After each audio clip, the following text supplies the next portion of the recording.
pemikiran filosofis yang digunakan untuk sebagai dasar merancang dan mengembangkan kurikulum di lembaga pendidikan. Landasan ini mencakup berbagai pandangan filosofis yang membantu menetapkan tujuan pendidikan, metode pengajaran, serta jenis konten yang akan diajarkan.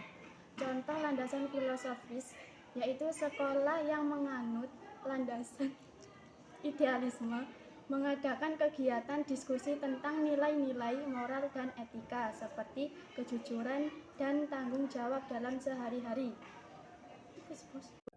Baiklah, di sini saya akan membahas tentang landasan psikologi dalam pengembangan kurikulum.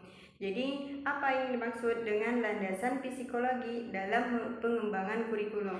Yaitu asumsi-asumsi yang berasal dari psikologi yang digunakan sebagai dasar dalam mengembangkan kurikulum. Jadi ada dua jenis psikologi yang menjadi acuannya. Yang pertama yaitu psikologi perkembangan dan yang kedua adalah psikologi belajar. Psikologi perkembangan yaitu mempelajari proses dan karakteristik perkembangan peserta didik sebagai subjek pendidikan. Jadi ini termasuk kajian tentang hakikat perkembangan dan tahapan perkembangan serta aspek-aspek perkembangan. Dan yang kedua yaitu psikologi belajar. Jadi yang ini mempelajari perilaku individu dalam konteks belajar. Dan ini termasuk kajian tentang hakikat belajar dan teori-teori belajar serta berbagai aspek perilaku individu lainnya dalam belajar. Jadi kesimpulannya, psikologi dalam perkembangan kurikulum sangat penting untuk memastikan bahwa kurikulum tersebut yang dikembangkan sesuai dengan tahapan perkembangan dan kebutuhan peserta didik. Yang selanjutnya adalah landasan sosiologis. Landasan sosiologis dalam perkembangan kurikulum adalah asumsi-asumsi sosial yang dijadikan tolak ukur dalam pengembangan kurikulum.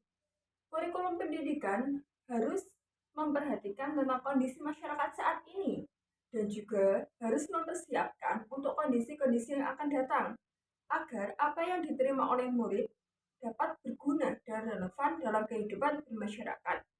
Contohnya, adanya madrasah diniyah atau madim bagi anak didik. Karena dalam masyarakat tersebut, pemahaman tentang keagamaannya kurang, sehingga madrasah tersebut mengadakan madin atau madrasah diniyah. Landasan IPTEK merupakan upaya pengembangan mahasiswa dalam menghadapi masa depan dan perubahan masyarakat dengan berlandaskan ilmu pengetahuan dan teknologi.